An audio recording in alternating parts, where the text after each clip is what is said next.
శ్రీ గురుభ్యో నమ. వ్యాస విరచిత శ్రీమన్ మహాభారతంలో సభాపర్వంలో నేడు మనం 101వ అధ్యాయం చివరి 10 శ్లోకాలు చెప్పుకోబోతున్నాం. ఈ అధ్యాయంలో పాండవులు వనవాసానికై వెళ్తున్నప్పుడు కుంతీదేవి ఏ విధంగా బాధపడింది, అంతకు ముందుగా ప్రజలు ఏ విధంగా విలపించారు, ఎలా అనుసరించారు ధర్మరాజుని అనేటువంటివన్నీ కూడా మనం చెప్పుకున్నాం. కుంతీదేవి దగ్గర ఆశీస్సులు తీసుకుని పాండవులు అడవికి బయలుదేరుతున్నారు. చివరిగా కౌరవుల యొక్క అంటే ఈ 100 మంది యొక్క భార్యలు, ధృతరాష్ట్రుని యొక్క కోడళ్ళు కూడా వాళ్ళ భర్తలని నిందించడం జరిగింది. ద్రౌపదికి జరిగినటువంటి ఈ అవమానానికి వాళ్ళు బాధపడ్డారు. తర్వాత ధృతరాష్ట్రుడు కూడా బాధపడ్డాడు కొంతసేపు, ఏమి చేయలేక ఈ విధంగా జరిగింది అనేటువంటి బాధ లోపల ఉంది. అంతకంటే వీళ్ళు ఏం చేస్తారనే భయం లోపల ఉంది ధృతరాష్ట్రుడికి. ఆ చివరి 10 శ్లోకాలు నేడు మనం చెప్పుకుని ఈ అధ్యాయాన్ని ముగిద్దాం. ముందుగా భగవత్ స్మరణ చేసుకుందాం.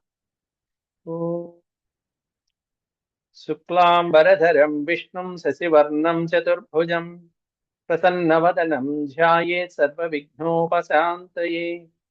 వ్యాసం వసిష్ఠనప్తారం శక్తేః పౌత్రమకల్మషం పరాశరాత్మజం వందే సుఖతాతం తపోనిధిం.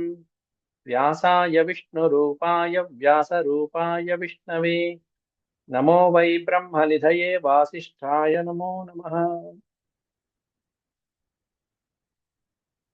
దీంట్లో 60 శ్లోకాల వరకు మనం ప్రవచించుకున్నాం పూర్వపాఠంలో. ఏవం విలపతీం కుంతీమభివాద్య ప్రణమ్య చ పాండవా విగతానందా వనాయైవ ప్రవవ్రజుః. ఏవం విలపతీం కుంతీ, ఈ విధంగా బాధపడుతున్నటువంటి కుంతీదేవిని పాండవులు 5గురు, ఇటు ద్రౌపది, వీళ్ళ 6గురు కూడా ఆవిడికి నమస్కారం చేసి అభివాద్య ప్రణమ్య చ, నమస్కారం చేసి ఆవిడ యొక్క ఆశీస్సుల్ని పొంది పాండవ విగతానంద వనాయైవ ప్రవవ్రజు. విగత ఆనంద అంటే ఎంతో బాధపడుతూ అటు తల్లిని వదిలిపెట్టడానికి దుఃఖిస్తున్నారు. వనానికి వెళ్తున్నామని కంటే కూడా తల్లికి ఆనందాన్ని కలిగించలేకపోతున్నామనే బాధ, ఆవిడ యొక్క బాధ చూడలేక చాలా దిగులుగా వనాయైవ ప్రవవ్రజు, వనవాసానికి బయలుదేరారు పాండవుల 5గురు, ద్రౌపది. విదురశ్చాపి తామార్తాం కుంతీమాశ్వాస్య హేతుభిః ప్రావేశయద్గృహం క్షత్తా స్వయమార్తతరస్యనైః. క్షత్త అంటే విదురుడు. ఇక్కడ విదురుడు అనే పదం ఇస్తారు, కొన్ని చోట్ల క్షత్త అని వాడతారు. విదురుడు కూడా అలా బాధపడుతున్నటువంటి కుంతీదేవిని ఆశ్వాస్య, శాంతింపజేసి అనేకమైనటువంటి ఉపాయాంతర కారణాలు చెప్పి ధైర్యాన్ని చెప్పి, నీ కొడుకులు దివ్యాత్మ స్వరూపులమ్మ, వాళ్ళకి ఏం కాదు, ఈ విధమైనటువంటి చక్కటి వచనాలు, ధైర్యకరమైనటువంటి వచనాలు చెప్పి ప్రావేశయద్ గృహం క్షత్త స్వయం ఆర్తతరహ అన్నాడు. ఆర్తతరహ అంటే ఆర్తి, ఆర్తతరహ అంటే ఆ బాధలో అందరికంటే ఎక్కువ బాధపడేటువంటి వాడు. పాండవులకి ఏదైనా కలిగితే మొట్టమొదటి బాధపడేవాడు ఎవరి అంటే విదురుడే. చాలా బాధపడతాడు మనసులో. పాండవులను అంతా ఆరాధించినటువంటి వాడు, ప్రేమించినటువంటి వాడు. ఎందుకంటే ధర్మాత్ములు కాబట్టి, దైవాంశ సంభూతులు కాబట్టి అట్లాంటి ధర్మాత్ములకి ఏమీ కలగకూడదు, ఏ లోటు రాకూడదు అని చూసుకున్నటువంటి వాడు విదురుడు. అందువలన కుంతీదేవి ఎంత బాధపడిందో అంతకంటే ఎక్కువ బాధపడ్డాడు పాపం. లోపల లోపల మనోవ్యధను అనుభవించాడు విదురుడు. చివరికి మెల్లగా తనకి తానే సమాధానపరుచుకుని తన అంతఃపురంలోకి ప్రవేశించాడు విదురుడు. అయితే ఇంత ఘోరం జరిగింది, ద్రౌపదికి ఇంత అన్యాయం జరిగింది, ద్రౌపదికి ఈ విధంగా అవమానం జరిగింది అనేటువంటి విషయం తెలుసుకుని ధార్తరాష్ట్ర తిస్త్రాశ్చ, ఇక్కడ స్త్రియశ్చ అని ఉండాలి, తిస్తాశ్చ అని పడింది. ధార్తరాష్ట్ర స్త్రియశ్చ నిఖిలేనోపలభ్యతత్ గమనం పరికర్షం చ కృష్ణాయ ద్యూతమండలే. ద్యూత మండలంలో, జూదం సమూహంలో ఆ కృష్ణకి కలిగినటువంటి ద్రౌపదీదేవికి కలిగినటువంటి గమనం, పరికర్షము అంటే వస్త్రాన్ని పట్టుకుని లాగటం అనేటువంటిది ఏదైతే ఉంటుందో దాని పరికర్ష అంటారు.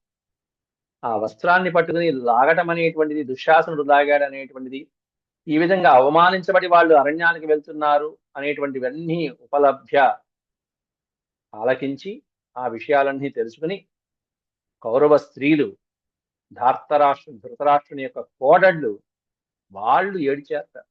రురుదు సుస్వనం సర్వా వినితంత్య కురూన్ భృశం. రురుదు సుస్వనం అంటే బిగ్గరగా ఏడ్చేస్తారు.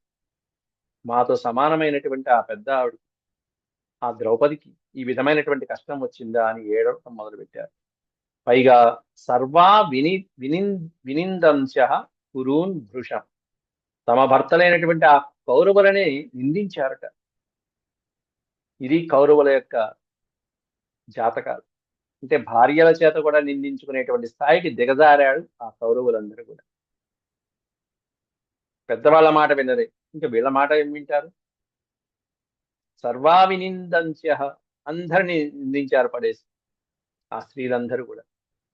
దద్యుశ్చ సుచిరం కాలం కరాసక్త ముఖాంబుజా రాజా చ ధృతరాష్ట్రస్తు పుత్రాణమనయం తథా. సుచిరం కాలం కరాసక్త ముఖాంబుజా. పాపం ఎంత బాధలో వెళ్ళిపోయారు వాళ్ళందరూ కూడా అని చెప్పి వీళ్ళు ఆ ఏడుపుస్తూ ఆ ముఖాలు ఎక్కి ఎక్కి ఏడ్చి ఆ ముఖాలతో చేతులు మూసుకుని చింతిస్తూ అలాగే అలా బాధపడుతూ ఉండటం. ఇలా బాధపడుతున్నారని ధృతరాష్ట్రుడికి తెలిసింది. పైగా ధృతరాష్ట్రుడు కూడా అప్పుడు పుత్రులు చేసినటువంటి ఈ అత్యాచారం ఏదైతే ఉంటుందో, ఈ అమర్యాదకరమైనటువంటి కార్యక్రమాలు ఏవైతే ఉన్నాయో అవన్నీ తలుచుకుంటూ ధృతరాష్ట్రుడు కూడా అప్పుడు చింతించాడు. వాళ్ళని మాత్రం కళాఖండిగా ఉన్న వాళ్ళని ఉన్న పడంగా ఇక్కడికి రావాల్సిందే, జూదం ఆడాల్సిందే అన్నప్పుడు లేదు ధృతరాష్ట్రుల్లో. పాంచాలి ఈ విధంగా అవమానించబడింది, భీముడు అవమానించబడ్డాడు, దుర్యోధనుడు దుశ్శాసనుడు ఈ విధంగా అవమానించారు, ఇవన్నీ గుర్తు చేసుకుంటూ రాజా చతుర్థరాష్ట్రస్తు పుత్రాణమనయం తథా. రాజైనటువంటి ధృతరాష్ట్రుడు కూడా ఝాయన్ ఉద్విగ్న హృదయ, ఆ జరిగినటువంటి అపచారాన్ని తలుచుకుంటూ, నా సభలో నేనుండగా ఇట్లా స్త్రీకి ఈ విధంగా అవమానం జరిగింది అనేటువంటి విషయాన్ని తలుచుకుంటూ ఉద్విగ్న హృదయ, హృదయం ద్రవించి ఉద్వేగభరితుడై నా శాంతిం అధిజగ్నివాన్, ఆనందాన్ని శాంతిని పొందలేకపోయాడు ధృతరాష్ట్రుడు ఆ రోజు. ఎందుకు పొందుతాడు? తప్పు చేసినటువంటి వాడికి జీవితాంతము భయం ఉంటుంది. అదే ఇక్కడ జరిగింది ధృతరాష్ట్రుడు. ఇక అప్పటి నుంచి భయం భయం భయం భయం. ఈ భయం ఎవరి మీద? తన రాజ్యం మీద, తన మీద, అంతకంటే ఎక్కువ తాను ప్రేమించే దుర్యోధనుడు మొదలైన పుత్రుల మీద. వాళ్ళకి ఏమైనా జరుగుతుంది, రాజ్యానికి ఏమైనా జరుగుతుందండి. దాంతో ఇట్లాంటి అన్యాయం చేసిన వాడు, దొంగ వెధవలు అయినటువంటి వాళ్ళు, తప్పుడు పనులు చేసేటువంటి వాళ్ళకి నిద్ర పట్టదు. అందువల్ల ఇక్కడ ఆ నిద్ర పట్టనప్పుడల్లా ధృతరాష్ట్రుడు ఎవరిని పిలుస్తాడంటే విదురుని పిలుస్తాడు. సంజయ, విజయ, ఒకసారి వచ్చి నీతులు చెప్పండి వింటాను, చెవులు ఖాళీగా ఉన్నాయి, వాళ్ళు చెప్పడానికి తేరగా ఉన్నాయి.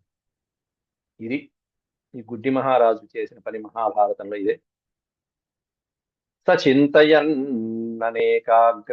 శోక వ్యాకుల చేతన క్షత్తుం సంప్రేషయామాస శీఘ్రమాగమ్యతామితి. ఆ విదురుడు పాపం ఇప్పుడే వెళ్ళాడు సభలోకి, వాళ్ళని ఓదార్చి, కుంతీదేవిని ఓదార్చి.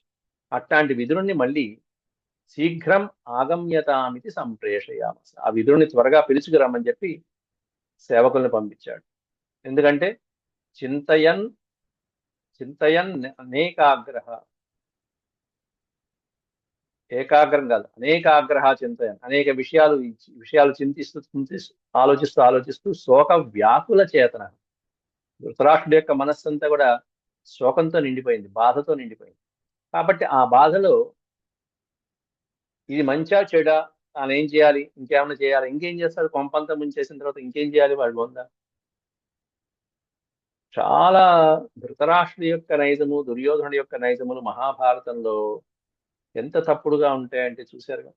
చేసిందంతా చేశాడు. మొదట్లో ఏమన్నా విదురుడు వద్దన్నా కూడా రప్పించాడు. ఇప్పుడు ఏమన్నా విదురునే పిలిపించి విదురా ఏమన్నా చెప్పు, తతో జగామ విదురో ధృతరాష్ట్ర నివేశనం. ఎప్పుడైతే ఒక దూత వచ్చి విదురుని, అయ్యా ధృతరాష్ట్ర వారు రమ్మంటున్నారు అనగానే విదురుడు కాస్త పరిగెత్తుకుంటూ వెళ్ళాడు. తతో జగామ విదురో ధృతరాష్ట్ర నివేశనం. ధృతరాష్ట్రుని యొక్క నివేశనానికి, ఆ రాజభవనానికి, అంతఃపురానికి వెళ్ళాడు విదురుడు.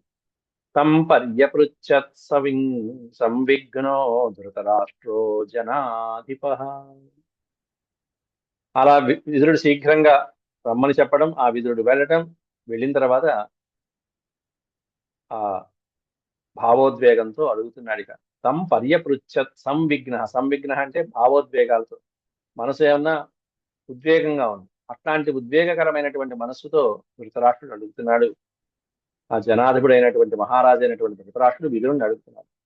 ఏమని అడిగాడంటే, వెళ్ళేటప్పుడు ఎలా వెళ్ళారు పాండవులు, ఇది వాళ్ళు ఎలా వెళ్ళారు, ఆ వెళ్ళేటప్పుడు కూడా ఏమన్నా వాళ్ళ మనసులో భావాలు ఏమైనా తెలిస్తే, అంటే నా బిడ్డల్ని నా రాజ్యాన్ని ఏమైనా చేస్తారా, ఏమైనా శపథాలు చేశారా, ఎలా వెళ్ళారు, హావభావాలు ఎలా ఉన్నాయి, ఈయన కనిపించదుగా గుడ్డివాడు, వాటిని బట్టి ఇంకేమన్నా విషయాలు తెలుసుకోవడం.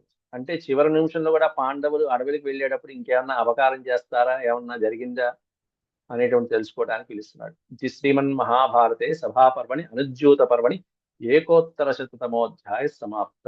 ఓం శాంతి శాంతి శాంతి. ఇంకొక 2 అధ్యాయాలు ఉన్నాయి, దాదాపు 90 శ్లోకాలు ఉంటాయి రెండింటిలో కలిపి. ఇంకొక 4 పాఠాలలో మనకి సభాపర్వం వ్యాసుల వారి యొక్క అనుగ్రహంతో, గణేశుని యొక్క ఆశీస్సులతో మనం పూర్తి చేసుకోవచ్చు. అంతవరకు సెలవు. ఓం శాంతి శాంతి శాంతి. యదక్షరపదభ్రష్టం మాత్రాహీనం చ యద్భవేత్ తత్సర్వం క్షమ్యతాం దేవ. నారాయణ నమోస్తే. సర్వం శ్రీకృష్ణార్పణమస్తు. హరి ఓం.